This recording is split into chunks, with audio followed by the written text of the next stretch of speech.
السلام عليك يا رسول الله السلام عليك حبيبي يا نبي الله السلام عليك يا رسول الله السلام عليك حبيبي يا نبي. بسم الله الرحمن الرحيم والصلاة والسلام على أشرف المرسلين سيدنا محمد وعلى آله وصحبه أجمعين. السلام عليكم ورحمة الله وبركاته.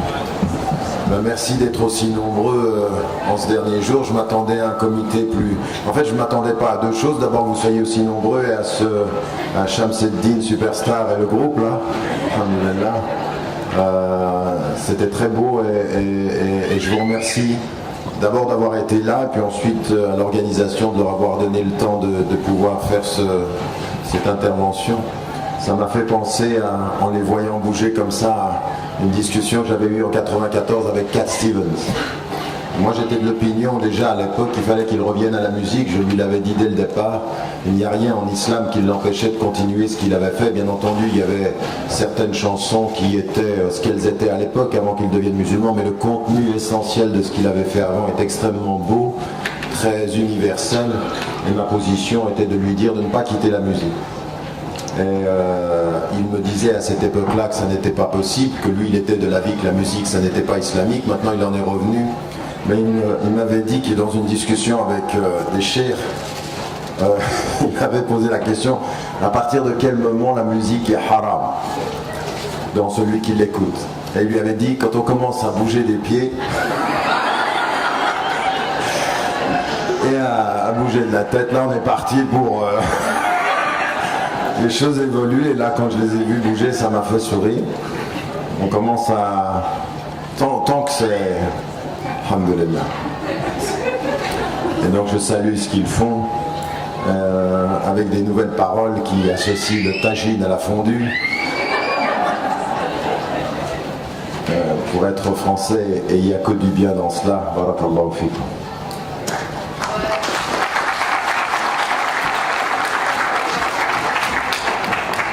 Ça fait aussi partie d'un des sujets dont je vais traiter tout à l'heure dans l'éthique appliquée, qui est celui de l'art, qui est celui de la créativité, de l'imaginaire. Et Dieu sait s'il faut travailler sur ce chantier-là de façon très professionnelle.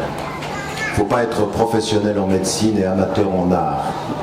L'art, l'expression, l'imaginaire font partie de ce qui nous constitue, ça fait partie de notre bien-être. Et il faut... Bon déjà si vous voulez entrer en compétition avec Hollywood, il faudra déjà qu'on arrête de faire le bricolage que l'on fait nous. Mais le but c'est pas de faire la même chose que Hollywood, le but c'est de repenser le bien-être, de repenser même le divertissement, l'éthique, les finalités. Pourquoi est-ce que l'on regarde des films, pourquoi est-ce que l'on peut entendre une musique, pourquoi est-ce que l'on peut entendre des chants. Ça n'est pas simplement pour que chaque chanson nous reparle de Dieu, mais qu'elle nous parle des valeurs, qu'elle nous parle de l'humanité, qu'elle nous parle de l'amour. Parler d'amour, c'est parler de Dieu. Parler de l'amitié, c'est parler de Dieu. Parler de la souffrance, c'est parler de Dieu. Parler de la mort, parler de la séparation, parler de tous les sujets. Tout dépend de la façon dont vous en parlez. On peut parler de tout, et tout dit le sens. Le but, c'est de garder le sens, c'est pas... et l'élévation, il faut savoir parler de tout avec la perspective de l'élévation. Alors je reprends le cours du propos, celui que j'ai commencé avant-hier, autour de la question de l'éthique, et je vous rappelle de façon synthétique, le premier cours il était celui qui se posait la question de la définition de l'éthique, de ce que sont l'adab ou l'akhlaq, et de mettre en évidence que ce que nous appelons éthique à partir de la racine grecque n'est pas exactement ce qu'est l'akhlaq sur le plan islamique. Le terme est plus vaste, mais en même temps il recouvre deux choses, c'est la somme des principes et des déterminations de ce qui va définir le bien et de ce qui va définir le mal. De ce qui va définir, et au sens islamique, ça peut être le Hassan al-Qabih, ça peut être le Ma'rouf al-Munkar. Vous avez toute une série dans le texte, j'ai mis un glossaire de, je crois, 350 mots arabes traduits en français selon aussi les différents domaines. Parce que je pense, comme je vous l'ai dit, que c'est important de comprendre ceci. Et là, dans la traduction du bien et du mal, vous avez plusieurs termes, concepts arabes qui s'y rapportent. Une fois que nous avons dit ça, nous avons étudié la terminologie, puis ensuite les sources. Et les sources, comme je vous l'ai dit, le Coran et la tradition du prophète, et puis en même temps toute la question de la raison, de la rationalité, mais en même temps du cœur. Et en parlant de ceci, le deuxième cours était lié aux différentes sciences qui traitent de cette question-là. Les différentes sciences qui traitent de cette question-là, sur lesquelles je me suis fixé, d'ailleurs dans le livre comme spécifiquement dans l'intervention d'hier. La première est bien entendu le fiqh, qui, dans sa réflexion sur l'éthique, s'est posé la question des moyens, c'est-à-dire comment faire le lien entre la norme morale et le légal. Puisque on sait aujourd'hui, on le sait depuis longtemps, toute norme légale ne comporte pas forcément et immédiatement son sens moral. Et tout ce qui est moral n'est pas forcément traduit dans le légal. Oui, il y a des choses qui sont morales, mais qui ne seront pas sanctionnées par le légal, au sens où c'est bien, mais ça ne va pas apporter de conséquences légales. C'est-à-dire que vous pouvez faire socialement quelque chose de mal, mais qui ne soit pas puni légalement. Et vous pouvez faire quelque chose de bien et qui ne soit pas célébré légalement comme quelque chose de bien. D'accord ? Donc le fiqh s'occupe du moyen, et les deux autres sciences, la philosophie, mais également ilm al-kalam, c'est-à-dire la définition de ilm al-kalam, à mon sens, est une erreur si on l'a traduit uniquement par la théologie. Dire que ilm al-kalam c'est la théologie, c'est de ne pas avoir compris ce que c'est que la théologie dans la tradition. D'abord, vous savez que le terme apparaît d'abord chez les Grecs, puis ensuite il est lié à la tradition chrétienne. Mais la théologie, qui est le discours sur Dieu, ne couvre pas ce que les mutakallimun vont faire. Ils vont parler de Dieu, certes, mais d'abord ils s'occupent de la conception de l'homme, ils s'occupent de la conception du bien et du mal, ils s'occupent des sources, et donc ils sont autant philosophes que théologiens. Donc ilm al-kalam, c'est la théologie et la philosophie associée, la philosophie et la théologie associées, et eux vont s'intéresser d'abord aux sources, c'est-à-dire d'où proviennent nos catégorisations du bien et du mal. C'est ce dont on a parlé hier, en mettant en évidence qu'il faut, de ce point de vue-là, développer une réflexion sur le rapport entre el-aql, c'est-à-dire dans l'ordre de ce que nous avons, et naql, c'est-à-dire les textes, ou al-aql, c'est-à-dire la rationalité. Donc de ce point de vue, vous allez avoir différentes théories, différents courants. J'ai parlé hier de el-mu'tazila, de ceux qui mettent en avant la rationalité, des Ash'ariyya qui mettent en avant la référence au texte, et ceux qui sont en fait, sans qu'on le sache, le courant dont on parle le moins, mais qui sont le majoritaire sans doute d'un positionnement des savants, c'est el Maturidiyya, c'est-à-dire ceux qui associent les deux comme source. Même si on se positionne parfois comme Ash'ari, quand vous allez regarder les textes, vous apercevez, ou la réflexion, vous apercevez qu'on est beaucoup plus proche de l'association des deux. Le meilleur exemple, je vous l'ai dit hier, était Abu Hamid el-Ghazali. Donc, eux, ils s'occupent des sources, et puis ensuite, vous allez avoir ceux qui s'occupent des finalités de la question éthique, et les finalités de la question éthique, c'est effectivement aussi ce qui va être posé par el-Mutasawwifun, c'est-à-dire les soufis, la tradition soufie, qui pose la question de savoir finalement les finalités de notre relation à Dieu. C'est l'ihsan, c'est tazkiyat an-nafs, et donc ça va être l'association entre la moralité et son application, et suluk, avec cette idée qu'au bout du compte, nous devons, tout le but de notre vie, c'est de se rapprocher de Dieu par la discipline donnant la liberté nous permettant d'atteindre l'amour de Dieu et son rapprochement. Et ce que je vous avais dit également, c'est que el-ahwal mawahib, c'est-à-dire ce que sont les états les plus élevés sont des dons de Dieu, mais c'est-à-dire ces étapes que nous on fait comme un effort. Ce que l'on fait pour s'approcher de Dieu, ce sont des efforts, et ce que Dieu fait pour nous approcher de lui au moment où nous nous élevons, ce sont des dons, ce sont des cadeaux, au sens où c'est Dieu qui, voyant nos efforts, à un moment donné de nos efforts qui nous rapprochent, il se rapproche de nous et il nous approche de lui. Ça, vous trouvez ça dans toutes les traditions mystiques, mais de façon différente. Et là, vous avez donc des sciences qui vont s'occuper des sources, s'occuper des moyens et s'occuper des finalités. Et le problème qu'on avait vu hier, c'est le problème de la fragmentation de ces savoirs. C'est qu'à un moment donné, aujourd'hui, quand on étudie ce que font les fuqaha, ils parlent tous de morale et d'éthique, mais on s'aperçoit que souvent, la réflexion sur le droit perd l'association au sens, à la finalité éthique. On devient parfois des techniciens du droit en ayant oublié l'autre dimension. Et donc c'est pas faux d'entendre les soufis qui disent parfois aux fuqaha, vous perdez le sens, vous perdez le ruh, vous perdez l'amour, vous perdez le sens. Mais c'est vrai aussi que c'est pas faux d'entendre des fuqaha qui disent à certains des tasawwuf, vous êtes tellement aujourd'hui dans la dimension de l'amour que vous en perdez la règle, que vous en perdez la discipline. Et ce n'est pas faux non plus, dans les deux sens, de dire à ceux qui sont des philosophes et qui se posent des questions, c'est que vous êtes tellement obsédés par la question des sources que finalement, vous ne vous posez pas la question de l'application. La philosophie, c'est pas un exercice intellectuel. La philosophie, c'est au départ l'amour de la sagesse, mais pourquoi? Non pas pour penser la sagesse, mais devenir des sages, parce que penser la sagesse sans être sage, ça sert à rien. Donc quand la philosophie perd son... Et donc là, on a des sciences qui se sont tellement spécialisées que chacune de son côté est un apport, mais chacune de son côté détermine des manques. Et que le seul élément qui nous permettrait aujourd'hui de revisiter ceci, c'est de revisiter toutes ces sciences par les finalités, c'est-à-dire à quoi doit-on essayer de parvenir. Est-ce que je vous disais hier, vous voulez unir les musulmans, ne prenez pas le Coran en disant c'est la chose qui nous unit.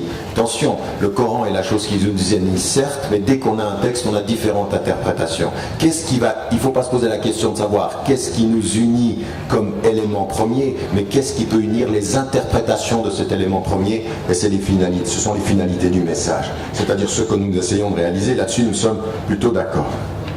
Le problème, c'est que nous avons eu historiquement une intuition de ceci. Et cette intuition qu'il faut questionner les finalités. Et c'est de ça dont j'aimerais vous parler aujourd'hui, c'est-à-dire trois choses. C'est de l'intérieur, ce questionnement par des savants musulmans des finalités, il a évolué. Et puis ensuite de se poser la question de l'universel. C'est-à-dire que nous, en tant que musulmans, nous entendons Allah subhanahu wa ta'ala nous dire qu'il n'a créé, c'est-à-dire je n'ai créé les djinns et les êtres humains que pour qu'ils m'adorent. Donc le but ultime de cette création, c'est l'adoration. Donc on est dans un processus qui dit la finalité.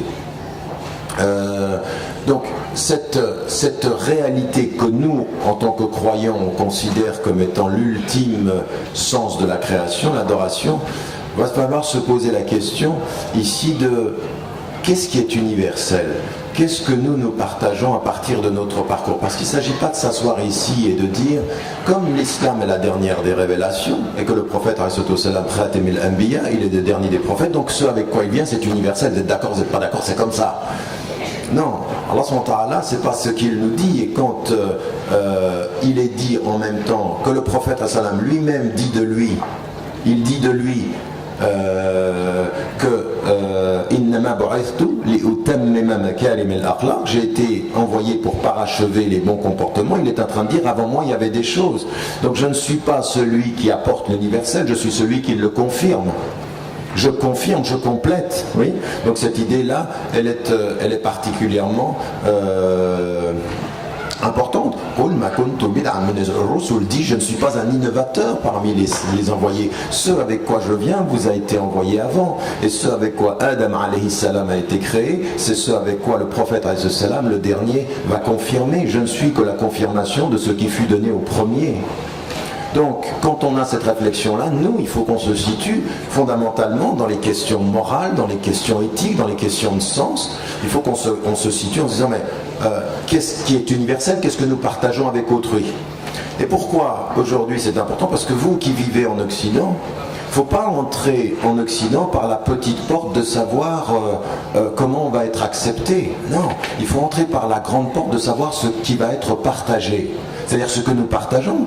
Moi, il ne faut pas me demander quand je rentre dans une salle si je peux m'asseoir sur la chaise qui est sur le côté, là, sur le strapontin. Non, moi je suis là, vous avez entendu la chanson, français. Mais pas français avec le passeport, français avec quelque chose qui est une norme universelle que nous partageons. Mais pour pouvoir dire que nous la partageons, il faut la connaître, il faut savoir de quoi il s'agit. Donc il va y avoir cette discussion-là tout à l'heure, puis ensuite, nous allons parler de quelque chose qui est la plus grande partie de ce que j'ai à dire aujourd'hui, c'est l'éthique appliquée, c'est-à-dire, en fait, comment traduire ça dans les différentes sciences qui aujourd'hui posent des vraies questions et de nouvelles questions. Alors avant ceci, ce que je veux faire simplement en tant qu'introduction courte au propos, c'est de s'arrêter sur cette question des maqasid. Et à un moment donné, je vous l'ai dit, quand les savants comme Shafi'i, qui est considéré, à la suite d'ailleurs de Ja'far al-Sadiq, qui sont ceux qui vont développer toute la question de usul al-fiqh, ils vont développer une science parce qu'ils s'aperçoivent qu'il y a un besoin. On ne peut pas laisser la lecture du Coran comme ceci et les fatawas à venir sans cadre d'extraction. C'est ce que je vous ai dit hier. Donc ils vont développer une science. Et puis il y a un certain nombre de savants qui se disent, mais quand on regarde toutes ces règles qui sont présentes dans le Coran, à un moment donné, on s'aperçoit que toutes ces règles-là, elles répondent à des objectifs supérieurs qu'il faudra réussir à extraire. Et l'intuition est très importante, pourquoi? Parce qu'ils se disent, le plus important, c'est pas simplement de se donner un cadre d'extraction, le plus important, c'est de se donner une finalité d'organisation. Je répète, le plus important, c'est ne pas de se donner un cadre d'extraction des règles, mais une finalité d'organisation, c'est-à-dire, qu'est-ce qui est prioritaire, qu'est-ce qui est secondaire, il faut qu'on développe une compréhension synthétique de la finalité et non pas un cadre régulé de l'extraction. Vous me suivez? Donc ils ont une intuition et quelque chose qui peut nous manquer là. Mais pourquoi? Parce que tout système, et ça s'appelle comment? Ça s'appelle fondamentalement, quand on pense au droit, une philosophie du droit. La philosophie du droit, elle vous dit quelles sont vos sources organisées, quelles sont vos finalités catégorisées.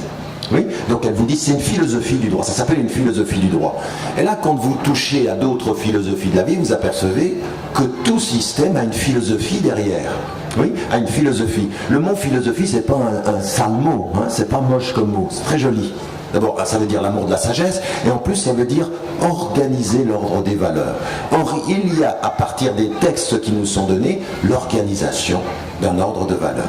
Et donc ils vont essayer. Le premier qui va faire ceci, en fait ils sont plusieurs. Et d'ailleurs souvent les chiites, les sunnites prennent ceci comme étant leur... et puis il y a une dispute entre les sunnites et les chiites, entre qui l'a fait. Souvent dans la tradition sunnite, on dit que celui qui va faire ce premier travail de catégorisation verticale et horizontale, c'est Imam al-Haramayn, c'est-à-dire le professeur, celui qui va être le maître de Abu Hamid al-Ghazali, c'est-à-dire al-Juwayni.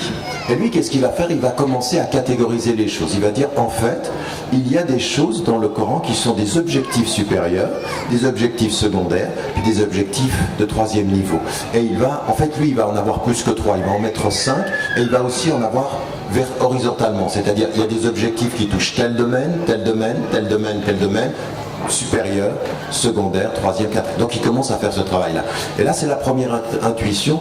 Abu Hamid al-Ghazali va continuer ce travail-là. Et le Mustasfa, qui est un de ses livres, qui n'est pas Ihya Ulum al-Din, il va aussi faire ce travail de catégorisation. C'est devenu tellement important dans cette tradition que ça va être repris. Et celui qui va faire un travail de synthèse à partir de ceci, il est connu, il a étudié il est un savant européen, en fait, et Shatibi, qui va écrire un livre qui s'appelle El Muwafaqat et qui, lui, va synthétiser tout ceci en mettant en évidence ce qu'on connaît aujourd'hui comme El Daruriyat, El Hajjiyat, El Tahsiniyat, et puis les catégories qui sont l'islam au plus haut niveau de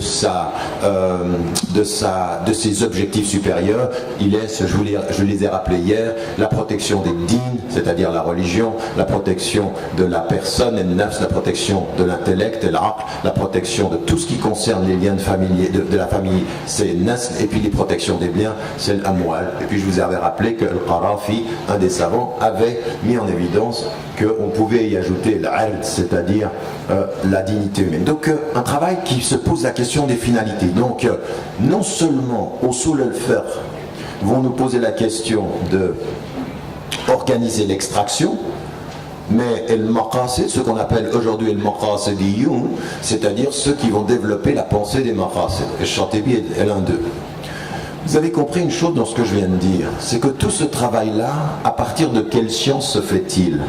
Quelle est la science mère qui produit ces sciences qui sont mères de la mère, mais qui sont enfants de la fille? En termes génétiques, je ne sais pas si c'est halal. Donc, vous comprenez ce que je viens de dire? Quelles sont ces sciences? Quelle est la science mère? En fait, c'est le fiqh. Toutes ces sciences-là vont être développées à partir du droit. Je salue au demeurant la présence de notre chef El-Arbi Kashat ici, frère de longue date, mais vous devez savoir qu'avant d'être mon frère et qu'on soit là et que lui m'écoute, c'est le contraire qui a été pendant des années la réalité. Ça a été un de ceux qui, sans le savoir, m'a formé à distance et dont j'ai appris énormément. Et donc, je salue sa présence, barakallahu fik, pour de cette présence ici parmi nous. Donc, qu'est-ce que je disais? Non mais c'est pour le thé, alhamdoulilah. La science mère, c'est le fiqh. En fait, tout cet élément-là va se travailler à partir de quoi? Des savants essayent de trouver des réponses adaptées à l'époque. Et donc il y a des nouvelles situations.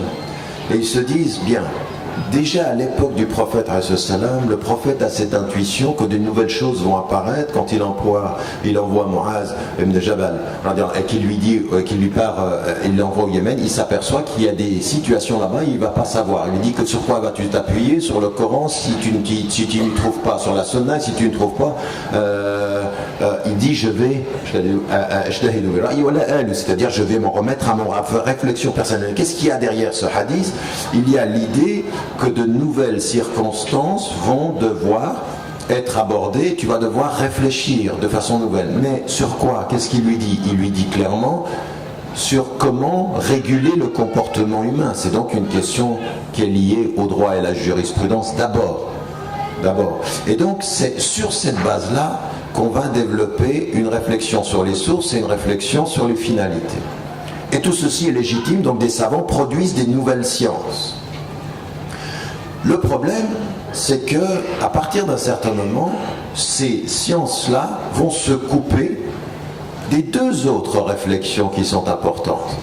C'est-à-dire la question philosophique de quelles sont les sources qui vont développer les finalités. Parce que si la raison est les sources du droit, à un moment donné, la raison doit pouvoir développer aussi les finalités du droit, sans que forcément ça nous vienne du texte, il faut qu'on travaille.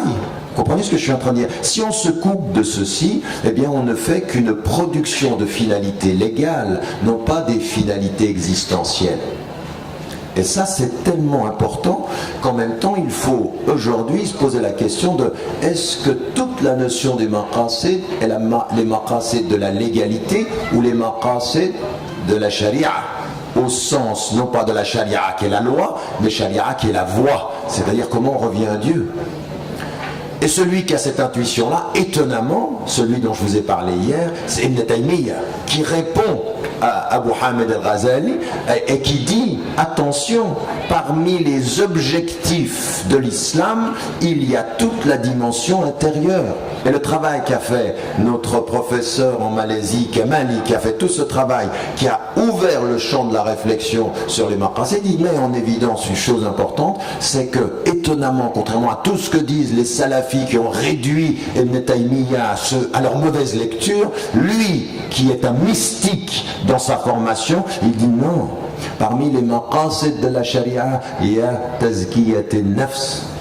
C'est pas légal ça, c'est profond, c'est l'essence. Et là on retrouve ce que je vous disais hier, c'est-à-dire le lien avec la tradition mystique. C'est qu'en fait, on ne peut pas réduire les objectifs de l'islam aux objectifs de la loi. Il faut insérer les objectifs de la loi aux objectifs supérieurs de la charia comme voie.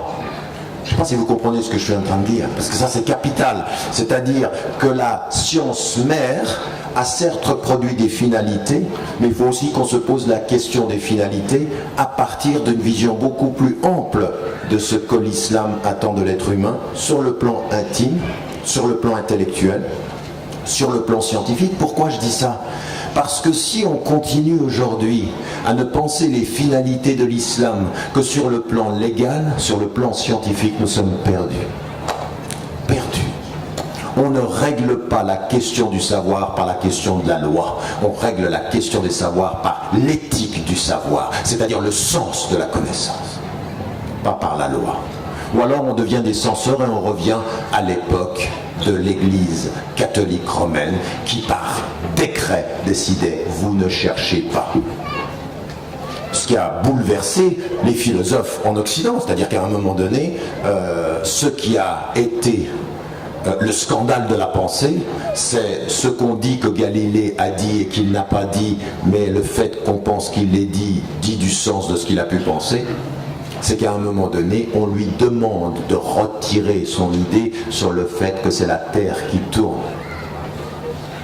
Et vous savez ce qu'il dit après le procès, quand on lui demande de retirer cette hérésie, il dit « et pourtant elle tourne ». Ça veut dire « votre foi dogmatique n'aura pas raison de la science ». Et nous, c'est tellement important pour nous que nous sommes persuadés en principe au départ que rien de ce qui est scientifique n'ébranlera la foi de ceux qui croient. Parce que plus de science, c'est mieux dans la foi. Vous voyez qu'on est dans une question fondamentale ici. C'est-à-dire qu'à un moment donné, la question des finalités, elle va se poser à partir du légal, ce qui est normal, vous comprenez bien, on est dans une séquence historique où le légal a pris tellement d'importance pour préserver la religion qu'on a pensé les choses à partir du légal. Mais que, quand vous pensez les choses à partir du légal, vous en arrivez à une situation qui est en fait intellectuellement, ça s'appellerait une illusion d'optique. Et moi, je me suis rendu compte dans les 20 ans de ma formation, je m'asseyais avec des chouyours pour lesquels jusqu'à aujourd'hui j'ai le plus grand des respects, et je me suis aperçu qu'on atteignait des limites. Pourquoi ? En fait, vous voyez, avant-hier j'ai fait une conférence, on est quel jour aujourd'hui ? Lundi, oui, avant-hier donc. J'ai fait une conférence en laissant entendre que la présence de l'islam et des musulmans sont une bénédiction et devrait être une bénédiction pour la France. Mais je vais vous dire une chose. Je pense que notre présence à la périphérie du monde musulman et du centre, notre présence en Occident, notre présence en Asie, est une formidable bénédiction pour le réveil intellectuel de l'islam et des musulmans dans l'islam. Et moi, c'est mon expérience ici qui m'a amené à des choses particulièrement importantes. C'est-à-dire qu'à un moment donné, j'ai été formé par des savants en Égypte. Je passais des heures, moi c'était des heures de cours individuels pour avoir l'ijaza. Le professeur est extrêmement discipliné, c'était très très très dur et ça demandait une discipline intellectuelle, étape après étape. Et j'avais des savants, ils me parlaient de l'islah, ils me parlaient du tajdid, ils me parlaient de l'ijtihad, ils me parlaient de tous ces concepts-là. Et je me suis aperçu que vraiment ils étaient intellectuellement très très éveillés. très en mouvement. C'est-à-dire que j'ai pas eu de savants qui me répétaient. Non, mes savants de formation, ils étaient éveillés, ils posaient des vraies questions, ils avançaient. Et essentiellement, puisque le départ de ma formation, c'était le fiqh, le droit et la jurisprudence. Ils avançaient. Mais à un moment donné, l'intuition de leur... Écoutez bien où est l'illusion d'optique. Je voyais bien qu'ils avançaient. Je voyais bien qu'on avançait, qu'il y avait de nouvelles réponses. Mais en même temps, toujours à partir du droit. Et après, vous vous asseyez, puis vous réfléchissez à la nature du droit. La nature du droit dans la jurisprudence, la nature du fiqh dans l'évolution du fiqh, c'est toujours d'avancer, mais en retard des événements. C'est-à-dire, le monde évolue et le droit suit. Donc oui, on avance. On avance. On avance vraiment, et ils avancent avec des choses extraordinaires. Dans tout ce que je suis en train de dire, moi quand je lisais, il y a 9 volumes qui ont été publiés par l'association des médecins, des associations islamiques des médecins au Koweït. Quand vous lisez ça, c'est extraordinaire. Ils avancent, ils donnent des réponses sur l'euthanasie, sur la procréation assistée, surtout, ils avancent. Mais ils avancent comment? Ils avancent en retard de la science. C'est-à-dire, la science questionne. C'est normal, en droit, on fait que ça. Mais une philosophie du droit, elle ne dit pas comment le droit doit avancer après les événements, elle dit quelles sont les finalités du droit pour accueillir les événements. Donc en d'autres termes, si vous n'êtes que dans le droit, vous êtes dans la réforme, oui, mais de l'adaptation au monde tel qu'il va. Donc c'est bien, vous avez des réponses pour le monde comme il va. Mais est-ce que vous avez questionné les finalités du savoir? Est-ce que vous avez questionné les finalités? À un moment donné, quand vous êtes en économie, vous essayez d'avoir une économie halal, mais l'économie dominante, elle vous tient, et donc vous suivez le halal dans le haram. Mais ça ne va pas. On avance. Mais où on va où? Comprenez ce que je suis en train de dire? Intellectuellement, on est dans le progrès, on avance. Des gens qui ont un dynamisme intellectuel incroyable, mais qu'est-ce qu'on fait? On est en train de suivre le monde comme il va. Aucune force de proposition. On peut faire de l'art comme il est. Donc on divertit halal. Mais est-ce qu'on questionne le sens de l'art? Le sens du divertissement? Est-ce qu'on a une philosophie de l'art? Est-ce qu'on a des finalités supérieures? Penser les finalités à partir du droit, c'est permettre au droit d'avancer, mais de ne faire que de s'adapter. Vous comprenez ce que je suis en train de dire là? Là, je suis au cœur de tout mon débat. À un moment donné, quand j'ai écrit la réforme radicale, ce que j'ai mis en introduction, je suis arrivé aux limites de mon travail. Je suis arrivé aux limites de mon travail dans le fiqh. C'est plus possible de continuer comme ça. Et quand j'ai lu ce que faisait le Fiqh Council aux États-Unis, ce que faisait le Majlis el-Fatawa par exemple en Arabie Saoudite, le Majlis el-Fatawa que vous avez même en Malaisie, le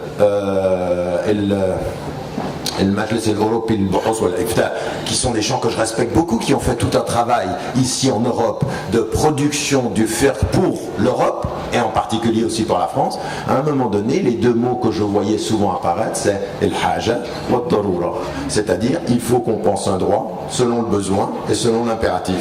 Donc en d'autres termes, on s'adapte au monde. On ne développe pas une pensée de proposition de transformation du monde. Mais moi, si je reviens à l'islam au départ, l'une des grandes finalités, qu'est-ce que c'est? Change-toi, change le monde. Alladhina immakannahum fil ard aqamu as-salah wa atawu az-zakat wa amaru bil ma'ruf wa nahaw 'anil munkar. C'est-à-dire, ils sont là pour changer le monde. On est une force de proposition, de changement. Je suis pas là, moi, pour m'adapter à la France telle qu'elle est. Le plus grand cadeau que je puisse faire à la France, c'est qu'avec ma présence, elle soit meilleure que ce qu'elle est. Pas que j'adapte mon fait à être « je suis un Français, je suis gentil ». Non, je suis un Français et la France va savoir qui je suis par ma contribution et pas dans le foot et dans la musique seulement. Dans l'intelligence, dans l'intellectualité, dans le travail, dans l'économie, dans l'art, dans la médecine, dans toutes ces sciences.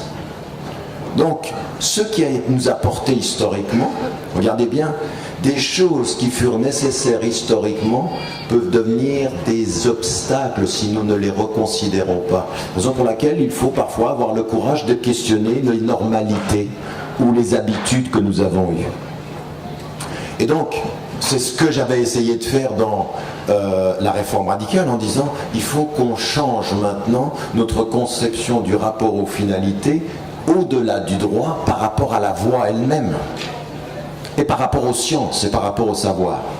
Il y a un savant, début du XXe siècle, Taha ibn Ashur, qui a écrit un livre qui est un livre extrêmement important, parce que c'est l'un des premiers, en fait c'est le premier contemporain qui sort de la lecture légale des maqasid pour poser la question fondamentale d'une philosophie des maqasid considérée sur 3 axes.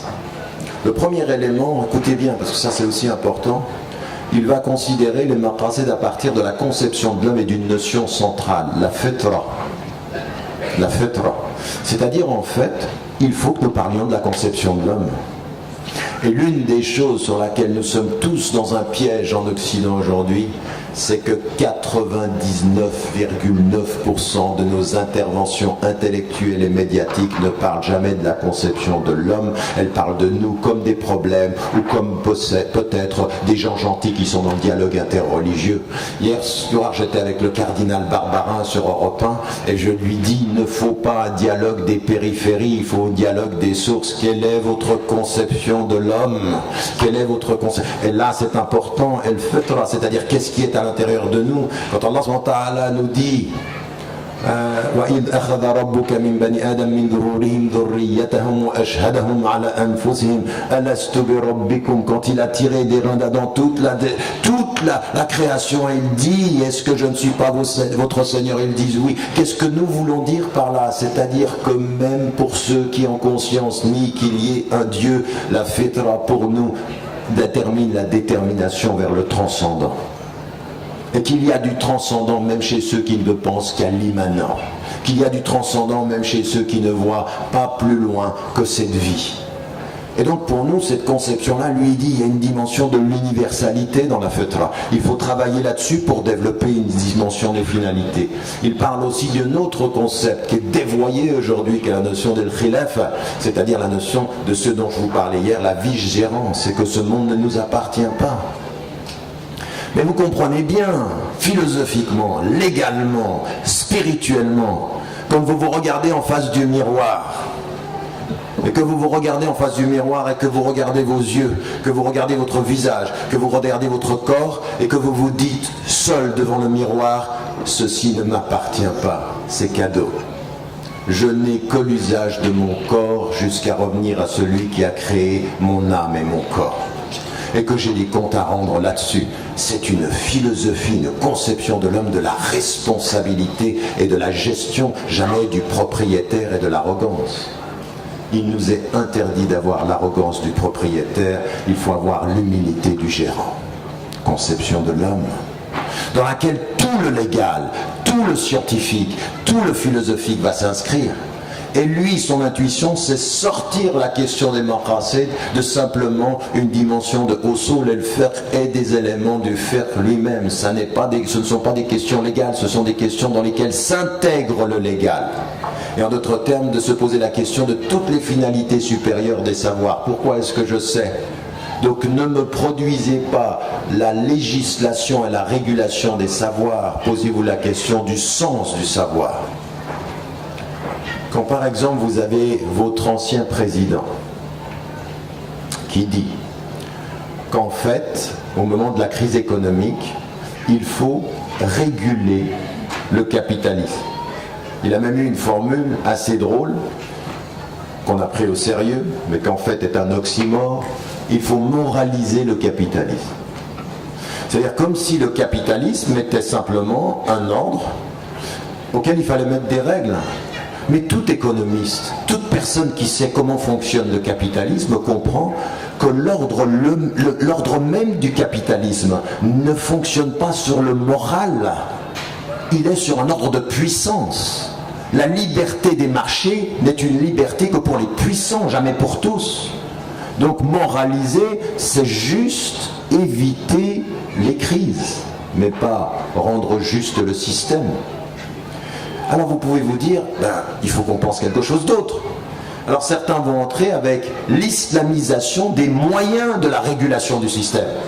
Oui, on va faire des transactions halal dans un système haram. Mais on ne peut pas faire. Haja, darura. Donc on y va. Vous comprenez, la mentalité, elle est problématique. Parce qu'on ne questionne pas. J'ai même entendu dans le séminaire que nous avons organisé avec le Centre sur la législation islamique et l'éthique, des savants pour lesquels j'ai un énorme respect, qui sont sur les muhaddithoun contemporains, quelqu'un pour lequel j'ai un profond respect, même dans sa trajectoire intellectuelle, dans sa maîtrise des sciences islamiques, et puis qui dit « l'islam, ra's maliyya muqayyada ». Ra's mali muqayyad, ça veut dire, c'est en fait un capitalisme régulé. Bienvenue dans le sarkozysme. C'est ça que ça veut dire. Ça veut dire que, oui, c'est vrai, il a raison sur un élément. C'est que nous ne sommes pas contre la propriété privée, nous sommes pour le libre marché, mais attention! Il faut faire attention à questionner les finalités du libre marché, c'est-à-dire, oui, tu peux avoir une propriété, mais attention, la propriété, toi, tu la conçois comme la gestion d'un bien qui ne t'appartient pas et auquel tu ne peux pas avoir l'arrogance. Or, le capitalisme dit le contraire, ça t'appartient, tu fais ce que tu veux, et si tu es puissant, tant mieux, si tu es pauvre, tant pis, on régulera. Vous comprenez, les questions ici sont très profondes. Mais si vous n'y entrez que par le légal, vous êtes perdu. Il faut questionner les finalités du système économique.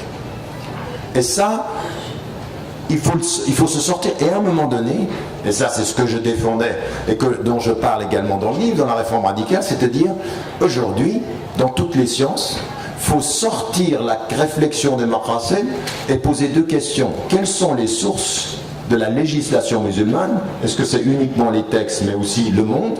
Est-ce que les sciences ne doivent pas entrer aujourd'hui dans la détermination des objectifs supérieurs? Et c'est pour ça que je vous dis, c'est ma vie en Europe et en Occident qui m'a fait me poser ces questions-là. Pourquoi? Parce que nous sommes à l'avant-garde de ces questions-là. Nous sommes au premier rang de ces questions-là. Et que quand vous êtes dans une situation de dominer économiquement ou culturellement, vous êtes par la force des choses dans une résistance. Et cette résistance, elle va passer par le légal, par la norme. Et que si vous êtes à l'avant-garde de la pensée qui veut reposer, alors là vous devenez des agents. Il se peut que ceux qui ont considéré que l'exil des musulmans, perçu comme exil au départ, l'immigration des musulmans en terre où ils n'étaient pas majoritaires, va permettre en terre et en situation de minorité intellectuelle pas citoyenne la résurgence des vraies questions, seulement si on s'y engage. Pas si on tombe dans le piège de vouloir être accepté, mais si on se pose la question de à quel moment sommes-nous une force de proposition sur les vraies finalités. Donc, ce que je veux dire par là, c'est qu'on a des sciences qui se sont élevées et que toute cette question des finalités, il ne suffit pas que vous ayez compris ce que j'ai dit hier en disant c'est par les finalités qu'on unit les différentes sciences. C'est les finalités, mais la façon dont on les pose est très très importante. C'est pas la finalité légale, c'est la finalité du savoir lui-même. C'est la finalité de l'agir humain dans la compréhension de ce que c'est qu'un être humain devant le transcendant et parmi les hommes. Tout ceci en disant que le plus aimé d'entre nous auprès de Dieu, c'est le plus utile à l'humanité parmi les hommes. Donc vous voyez bien, cette dimension, elle est très très importante. C'est pas je dis Dieu et je deviens dogmatique, non, je dis Dieu et je sers même les athées sans Dieu, même l'humanité qui le nie. Je suis un serviteur de Dieu au-delà de ce que les hommes décident. Donc je sers les hommes. Et c'est là où je trouve son amour. Donc là, c'est une amplitude intellectuelle, non, dans l'ordre, une amplitude spirituelle, une orientation intellectuelle, un dispositif nouveau de cette question démocratie. Il ne faut pas lier la question démocratie au FERC seulement, ou au Soul el FERC seulement, il faut la ramener au degré supérieur de notre rapport au texte sur notre conception de la charia elle-même. Mais moi je me souviens, et j'ai été critiqué même dans une discussion avec il n'avait pas compris ce que j'essayais de dire, ou je l'avais mal expliqué, sans doute le second plutôt que le premier, mais quand je parlais moi de la charia, quand on disait, mais vous savez, quand je suis en Occident, quand quelqu'un me dit est-ce que vous êtes pour t'admettre la charia, je dis mais attendez, quand vous parlez de l'application de la charia, vous pensez du droit, mais non. L'application de la charia, c'est pas le droit et simplement la pratique légalisée du rituel, non. C'est l'application des principes supérieurs. Donc à partir du... J'ai oublié ce que j'avais dit. Je pensais qu'il venait me donner des halawiyat à moi.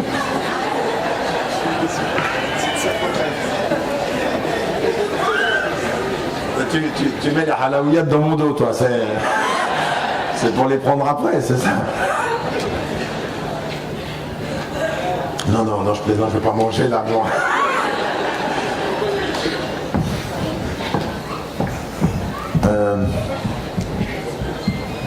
Donc,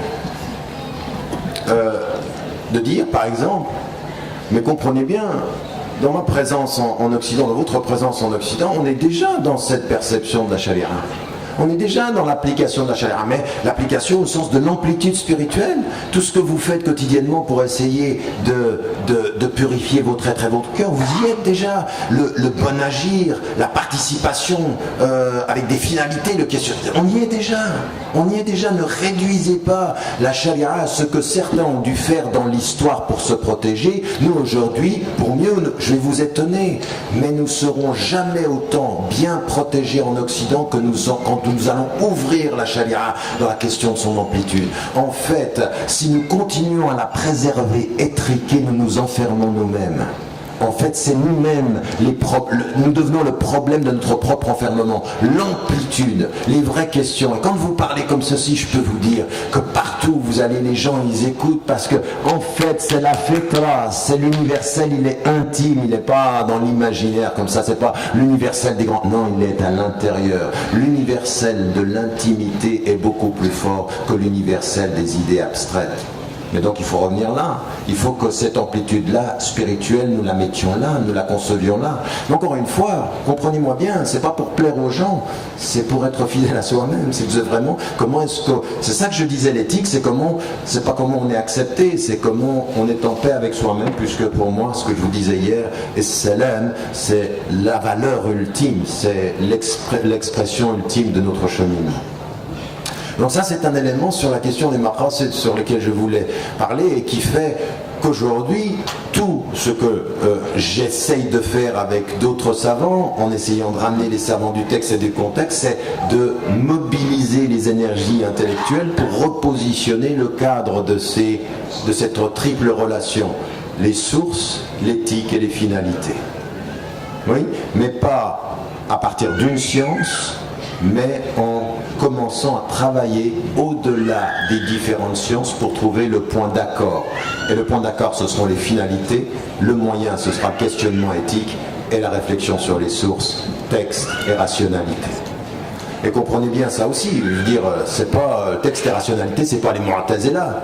Je veux dire, il y a 10 volumes, dont un en particulier est extraordinairement intéressant sur la question de la compréhension du cœur, de Ibn Taymiyyah, sur la relation entre le naql et l'aql, c'est-à-dire entre le texte et la rationalité. C'est pas, je veux dire, vous savez, il faut être puissant intellectuellement pour dire aux musulmans, arrêtez d'être influencés par la logique grecque. C'est ce que fait Ibn Taymiyyah, il sait de quoi il parle. Il sait de quoi il parle. C'est-à-dire qu'il est à un moment donné, attention, nous sommes dans une espèce de... Et vous savez ce que dit Ibn Taymiyyah au XIVe siècle, c'est une chose tout à fait intéressante. Au-delà de tout ce qu'on peut penser et dire, il y a un homme qui va se convertir à l'islam. Dans son projet, au départ, il est marxiste, puis chrétien, puis il vient à l'islam, qui a été diabolisé en France pour le texte qu'il a écrit sur Israël et sur la question du négationnisme, Roger Garaudy. Donc on ne va pas parler de ceci parce que moi il m'a parlé de son livre avant qu'il l'écrive, il savait que ça allait faire un scandale et je lui ai dit que ce n'était pas du tout une bonne idée d'écrire ce livre-là. Je savais ce qu'il en était, je ne trouvais pas que c'était juste de faire une comptabilité des morts. Moi à partir d'un certain moment, s'il y a un juif qui a été tué uniquement parce qu'il était juif, c'est un scandale historique et il faut... Je ne fais pas de comptabilité, je ne vais pas essayer de savoir si on a menti sur l'histoire, parce que l'histoire il y a du mensonge, oui, il n'y a que du mensonge. Même nous par rapport à notre propre histoire, on ne sait même pas être complètement honnête. Même nous idéalisons l'histoire, le début. Mais attendez, le début de l'islam, après la mort du prophète, c'est une histoire de feu et de sang. De feu et de sang, assassinat, meurtre. Non, il faut quand même qu'on soit clair. Donc à partir d'un certain moment, il n'y a que Dieu qui soit au-dessus de l'histoire. Dans l'histoire, il n'y a que des hommes avec leurs erreurs et il faut être honnête. Donc je ne pense pas que ce soit cette combat. Je préfère par contre pouvoir parler de ceux qui à Paris, à la mosquée de Paris, ces gens tout à fait courageux qui ont fait des attestations de conversion pour sauver des juifs alors qu'ils étaient exterminés. Moi je suis de ce côté-là de l'histoire, je ne peux pas commencer à comptabiliser. Mais le deuxième élément qui est important, c'est que lui il écrit un livre qui s'appelle Biographie du XXe siècle. il parle de sa propre vie. Et à un moment donné, il a l'intuition, lui, dans son parcours à lui, il ne connaît pas Ibn Taymiyyah, il ne l'a pas lu, mais il a l'intuition, lui, d'une chose qui dit la logique grecque, la question de l'être a été l'un des éléments et l'un des facteurs qui a le plus influencé la pensée occidentale et qui l'a empêché de comprendre le rapport à la vérité. Eh oui, ça vient même de l'intérieur, lui avec son parcours philosophique, et il dit quelque chose au XXe siècle que Ibn Taymiyyah considère comme essentiel dès le Moyen-Âge, à savoir le XIVe siècle. Donc vous voyez, on est ici dans des réflexions qui sont fondamentales sur le plan philosophique. Et ce que je veux mettre ici en évidence, c'est qu'il faut sortir de ceci et poser les vraies questions. Maintenant, le deuxième élément sur lequel j'aimerais insister, donc c'est qu'à partir de cette réflexion-là, on s'aperçoit que notre réflexion sur les maqasid, sur les cinq et tout ceci, elle doit être beaucoup plus développée. Elle doit s'orienter non pas simplement sur la structuration de nos rapports au texte, mais sur l'élaboration à partir des savoirs contemporains aussi. Donc il faut les intégrer à cette réflexion. Il n'y a pas d'éthique qui soit une éthique du sens si nous ne questionnons pas le sens à partir des savoirs. Mais nous ne pouvons pas questionner les savoirs uniquement par la régulation des savoirs, par le fait de légiférer sur le savoir.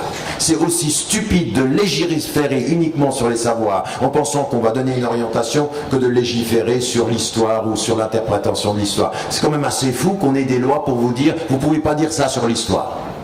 Dire votre loi Guesso, c'est un scandale intellectuel. Et dire attendez, vous dites rien, là, ça ne se discute pas. Non, tout se discute en histoire. Donc on peut ne pas nier l'extermination des Juifs, mais on peut questionner autant. Donc l'un ne va pas... Vous voyez, vous pouvez être contre le calcul, mais vous devez dire, laissez les gens réfléchir.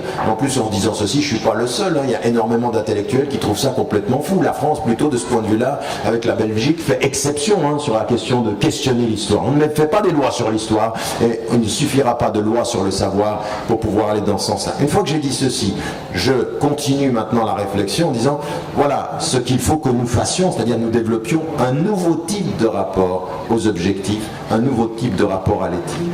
Et ça m'amène à ces deux éléments-là, c'est que où est-ce que nous allons, où est-ce que nous discutons pour ce qui nous concerne de la question de l'universel?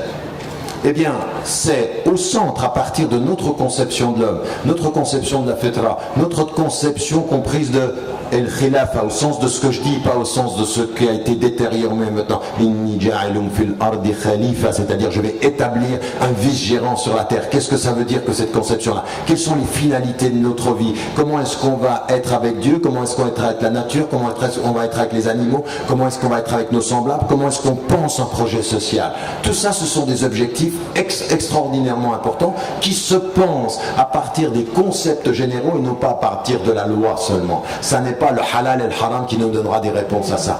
Et quand on est dans cette question-là, eh bien là, on est dans l'universel commun. C'est pourquoi, moi, pendant pratiquement 20 ans, j'étais dans le dialogue interreligieux et on discutait de nos valeurs communes. Et je pense aujourd'hui qu'il faut un dialogue des centres, du centre de nos conceptions, pas de la périphérie de nos valeurs. C'est-à-dire que nos valeurs, elles ont un sens par rapport au centre, à ce qui donne le corps à notre conception de l'homme, de Dieu.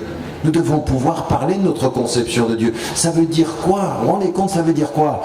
Quand je parle à Dieu, il n'y a pas d'intermédiaire. Je n'ai ni besoin de prêtre, j'ai pas besoin de Jésus, j'ai besoin, et même à des moments, j'ai même pas besoin de moufti, parce que mon cœur a la réponse. Et le prophète, il dit, Estafti qalbak, demande à ton cœur. Il y a une immédiateté. Si on te parle, si mon serviteur te demande, je suis proche, parle-lui, il te répond. Ça, c'est une conception extraordinairement puissante. La confiance, et tawakkul ala Allah, c'est un tawakkul de la proximité. Un tawakkul de la nécessité intellectuelle de faire l'effort, en sachant que au-delà de la puissance de faire l'effort, sa puissance à la force de changement, c'est un message extraordinairement positif, optimiste, c'est possible.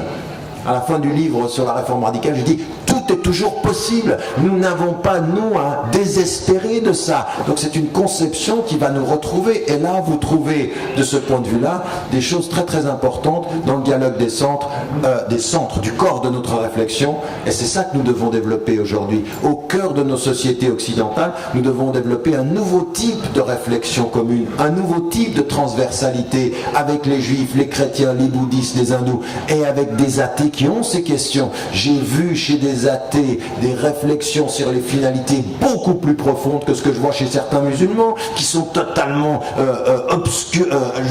obnubilés par le halal haram mais qui ne voient pas l'objectif, qui ne voient pas où on va. Et vous avez des gens qui ont de ce point ou alors même le rapport au pouvoir. La réalité, c'est qu'il faut qu'on soit clair. Les occidentaux ou les musulmans contemporains ont un vrai problème avec le pouvoir. C'est pour ça qu'on en parle peu, mais on a un vrai problème. Soit on a peur, soit on le détourne, soit on a un problème. On a un problème même avec l'autorité religieuse, au bout du compte. Qu'est-ce qui fait que vous écoutez quelqu'un? On avait dans notre conférence internationale récemment en Belgique, on avait quelqu'un qui s'est converti à l'islam, qui est professeur à Georgetown University, puis qui a fait une étude sur qu'est-ce qui donne autorité à un savant par rapport à la communauté musulmane.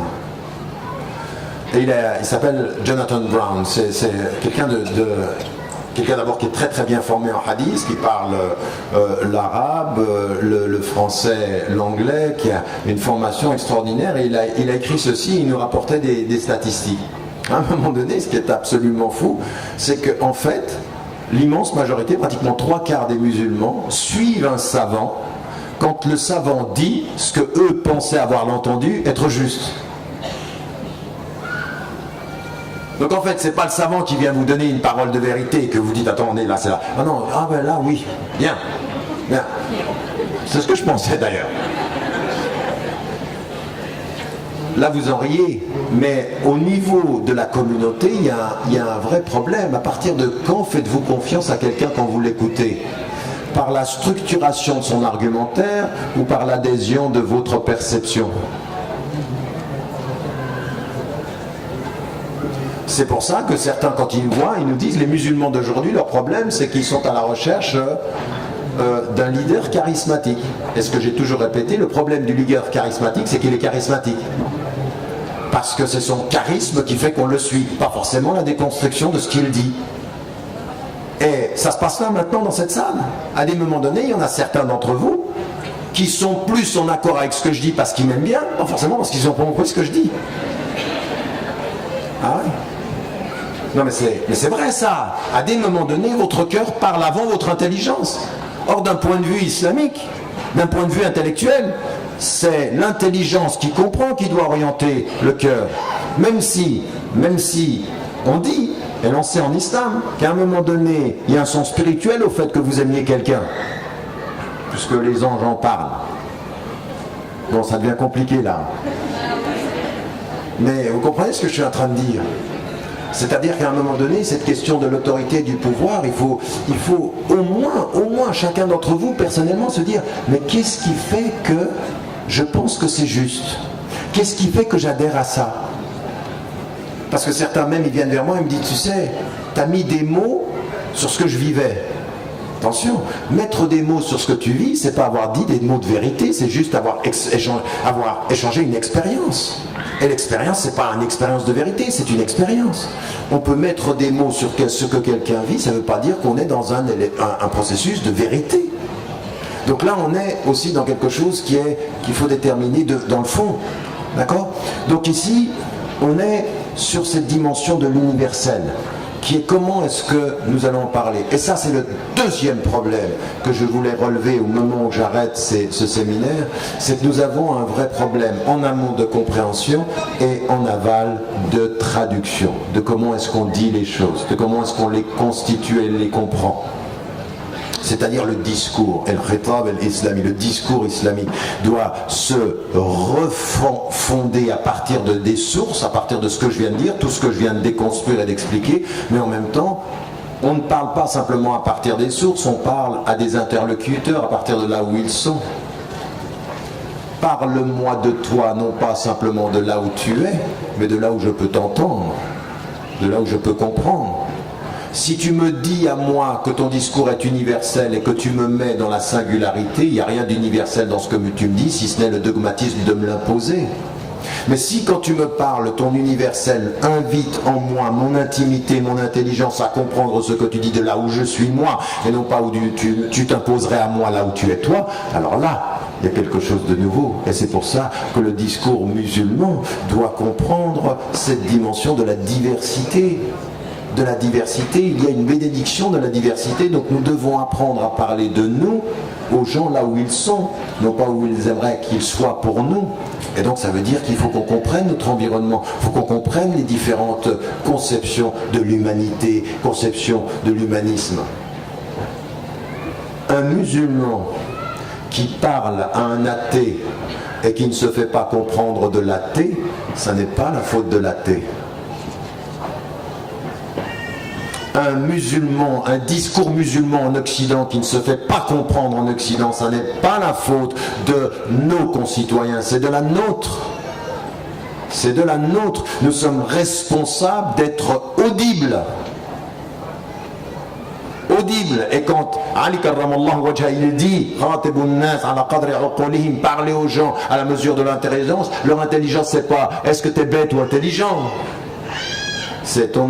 Oui, parce qu'il y en a qui le comprennent, alors lui, il ne comprend rien, on ne va rien lui dire. Non, la culture, la psychologie, le contexte, l'environnement, c'est de ça dont il s'agit. Il faut parler aux gens à ce niveau-là. Et à un moment donné, regardez, rester au centre de soi et savoir se décentrer pour autrui, en ayant un seul discours. Islamiquement, c'est une fatwa. C'est une fatwa. Vous avez l'interdiction d'avoir un double discours. À partir de ce que je viens de dire sur ce discours-là, on en arrive au dernier élément, c'est l'éthique appliquée. Et dans ce qui avait été l'intuition du livre que j'avais écrit sur la réforme radicale et puis de ce dernier-là, c'était de lire dans l'éthique appliquée, si on veut sortir du droit, il faut intégrer les sciences.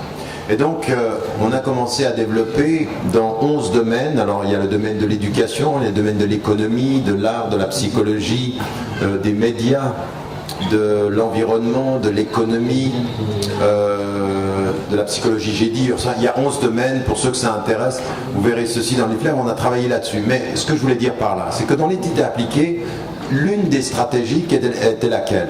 Amener des savants du texte, ulama el-nusus, et ulama el-waqar, c'est-à-dire des savants du contexte. Et j'ai fait exprès de les appeler ulama parce qu'il y a dans les mots des acceptions de pouvoir.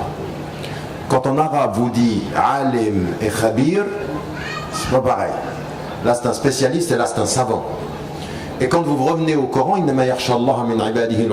ceux qui craignent Dieu parmi ces créatures, ce sont les savants. C'est pas lié aux ulama el-nusus, c'est tous les savants, c'est ceux qui portent le savoir. Et d'ailleurs, en l'occurrence, le premier savoir qui est autour de ce verset-là est lié à la compréhension de la nature. Donc c'est déjà un autre type de savoir. Et donc c'était d'amener des ulama des deux et de les mettre ensemble. Et on s'est aperçu d'une chose vraiment qui a été une révélation aussi. C'est que quand vous amenez les savants des deux, c'est-à-dire par exemple dans le domaine de l'éducation, vous amenez des enseignants, des praticiens, et vous amenez des chouyours, vous amenez dans des chouyours et vous amenez des artistes par exemple, vous amenez des chouyours, vous amenez des journalistes, des gens qui sont dans le domaine, on les fait des médecins dans la bioéthique, on a amené parmi les plus grandes sommités du travail sur la bioéthique, on les a fait intervenir avec Cheikh Al-Raïsouni ou Cheikh Ben Maya et autres. Des gens comme ça, on les a fait parler ensemble. On s'aperçoit d'une chose, c'est qu'il y a un vrai problème. C'est que certains des chouyours qui sont des fuqaha, ce sont des juristes. Donc ils viennent avec la réponse du détail. Mais le savant, lui, il a tout un savoir derrière lui. Et le détail, bien, c'est gentil, vous allez nous donner une réponse de détail. Mais la vraie question, les vrais fondements de cette science et la relation de cette science avec les autres sciences. En d'autres termes, c'est bien beau de parler de l'environnement et de dire, vous savez quoi, dans l'islam, c'est très très important. Regardez les hadiths, regardez l'attitude du prophète, tout nous porte à respecter la nature, à respecter les animaux. Tout ça c'est vrai. Mais à un moment donné, si votre seule réponse à l'environnement, c'est de dire aux musulmans, respectez les animaux, respectez... Et vous ne comprenez pas que vous êtes dans un monde qui est devenu complexe, que les sciences interagissent, qu'il n'y a pas d'environnement sans question sur l'économie, que si vous ne faites dans l'économie que islamiser les moyens, vous ne comprenez pas que c'est les finalités de l'économie qui seront, elles, les réponses à respecter la nature. Si vous ne questionnez pas les finalités de l'économie, vous ne respecterez pas la nature, car l'économie, c'est faire plus d'argent dans la régulation de moins de crises pour les hommes, mais pas de respect de la nature. D'ailleurs, les plus grandes économies mondiales ne signent pas les traités qui sont liés. Donc on le sait ceci. Donc il faut complexifier le rapport aux sciences, pas arriver avec la petite fatwa qui dit halal haram. Il faut une vision des finalités. Donc dans l'éthique appliquée, c'est des choses qui sont importantes. Alors je vous donne des exemples. On a en islam des choses extraordinaires, je vous en parlais hier, des choses où les savants, le domaine sur lequel les savants ont le plus travaillé avec des savants du contexte, c'est dans la médecine. Pourquoi? Parce que la force des choses, un cheikh savait qu'il comprenait rien à comment ça fonctionne le corps et il fallait être un spécialiste. Et que nous, il faut qu'on comprenne une chose.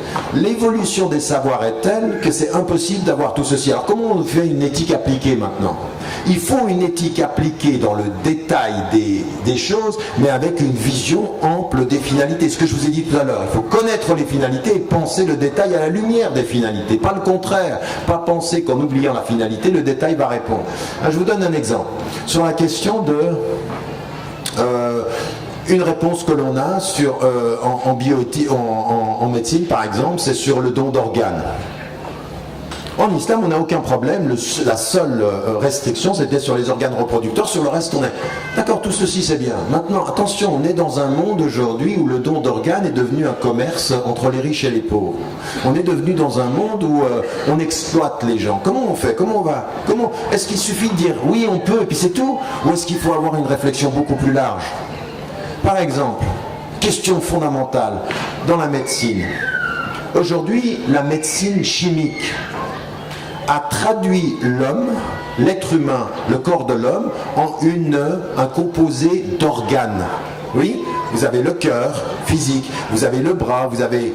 Donc tout ceci c'est bien. Et donc la médecine, qu'est-ce qu'elle fait? La médecine, elle va vous trouver, la médecine chimique, elle va vous trouver le médicament qui va répondre à la maladie organique.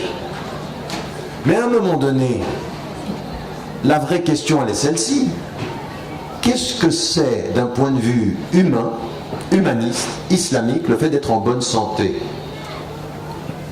Et là, vous vous apercevez, dans tout le domaine du psychosomatique, que parfois vous êtes malade, non pas dans votre corps, mais dans votre tête. Qu'à un moment donné, tout ce qui va concerner le traitement de l'organique et qui ne tiendrait pas en compte la personne humaine au sens de qu'est-ce que c'est que la santé, pourrait être en fait l'acceptation d'un monde qui produit la maladie et qui légitime la production pharmaceutique. Et de vous entrer dans un truc de fou. En d'autres termes, l'entretien du mal-être physique pour faire de l'argent.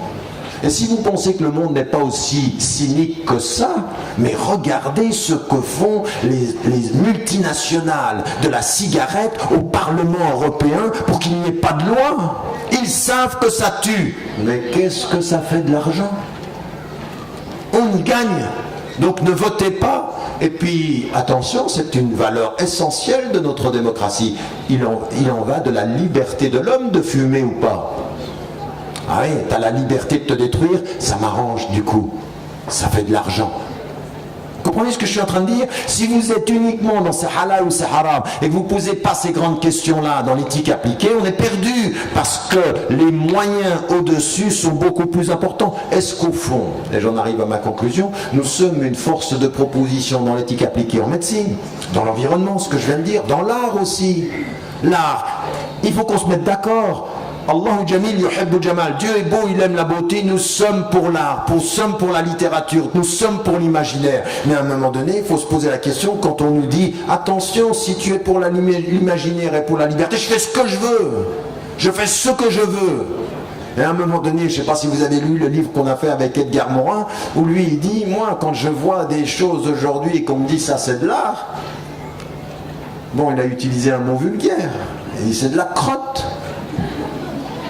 Mais attention, la personne quand elle vous parle, elle dit j'ai voulu.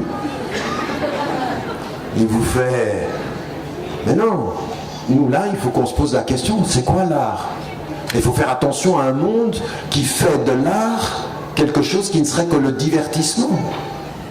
Et le sens du divertissement, c'est pour ça que moi j'ai un vrai problème. Même quand je viens ici, j'ai toujours dit ceci. Vous savez, la façon culturellement dont vous gérez la nuit et le jour est très important. Très très important. C'est-à-dire qu'à un moment donné, quand la dernière conférence vient, et qu'après la dernière conférence, vous avez des chants, vous accueillez la nuit avec le divertissement, et ça vient de quelque chose qui est aussi culturel. Est-ce que parfois il ne faut pas se poser la question, est-ce que le culturel il ne devrait pas être le jour avec l'imaginaire, les yeux éveillés, et quand on approche de la nuit, c'est le moment de la méditation et du sens. Accueillir le sommeil en pensant le sens et vivre le jour en se reposant dans le divertissement. Et là, non, nous, pourquoi c'est comme ça? Parce que la nuit, il y a moins de lumière. La nuit, on voit moins. La nuit, ce que disait Cabrel samedi soir sur la terre, ça se passe pas très halal. À partir d'un certain moment, mais je suis pas en train de rigoler. La gestion éthique du temps est capitale culturellement. Qu'est-ce que tu fais au plein jour et qu'est-ce que tu ne fais pas? Comment on gère ça? Donc ça c'est des questions. Vous voyez où j'en suis là? Je suis pas dans le petit bricolage halal, haram, tu peux bouge le pied, c'est haram. Non. C'est pas ça la question. Elle est beaucoup plus ample que ceci. Et c'est là où nous devons, nous, les uns et les autres, dans nos différents domaines, vous êtes tous en train de faire quelque chose de votre vie. Même si vous êtes au chômage à l'heure actuelle, vous êtes dans la voie où quelque chose va être une orientation de votre vie, quel que soit le domaine de votre travail. Ne pas se poser la question Attention, vous me comprenez bien, comprenez-moi bien. Il y a des choses haram, elles sont haram. Il y a des choses halal, elles sont halal. Donc bien sûr qu'on se pose la question du détail. Mais la réflexion sur les finalités doit dépasser ceci. Quand vous chantez, quand vous dessinez, quand vous écrivez, quand vous étudiez, quand vous êtes médecin, quand vous êtes psychologue, quand vous êtes environnementaliste, quel que soit votre domaine d'action, quand vous êtes politique, l'un des grands problèmes que l'on a, attention, moi j'ai toujours dit et je l'ai écrit il y a plus de 25 ans, il n'y a pas de problème en islam entre séparer les autorités, entre l'autorité qui vient des hommes et l'autorité qui vient de Dieu. Nous l'avons avec le prophète alayhi salam. Jamais il n'a pris une décision en son nom qu'il disait être au nom d'Allah subhanahu wa ta'ala. Dans les stratégies de guerre, jamais il a fait ça. Sur l'agriculture, il n'a pas fait ça, il faisait même le contraire. Il laissait un champ. Mais attention, jamais il n'a confondu l'ordre de Dieu avec sa décision. Mais toutes ses décisions étaient éthiques. Toutes ces décisions avaient à voir avec le bien et le mal. Donc le problème c'est de ne pas faire de la séparation, le divorce entre l'éthique et le politique. Nous avons besoin d'éthique en politique. Et c'est là aussi vous devriez réconcilier ce pays avec une sorte d'élégance politique. Attention, une parole de vérité, un engagement de service. Parce que bon, si vous pensez que nos politiques aujourd'hui veulent le pouvoir pour servir le peuple, bonne chance. C'est pas ce qui est en train de se passer, c'est une obsession du pouvoir. Mais vous voyez bien que pour se débarrasser ou de prendre des distances par rapport au pouvoir, il faut sacrément travailler son spirituel. Vraiment, le sens du service, c'est quelque chose qui est un véritable... C'est un djihad al-nafs. C'est un djihad al-nafs.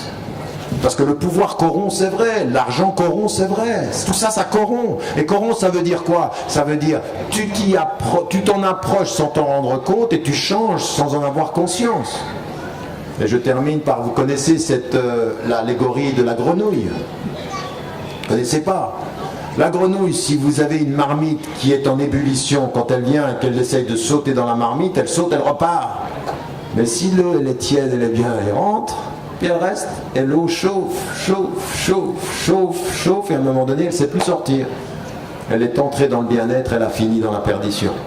Tout ça, c'est aussi des réflexions qui sont des réflexions éthiques pour nous. Wallahu a'lam wa a'la wa ahkam. J'aimerais vraiment, parce que je suis impressionné en ce lundi matin par le monde qui est là. Donc merci de votre présence et de votre fidélité. Salam alayka ya Rasulallah. Salam alayka habibi ya Nabi Allah.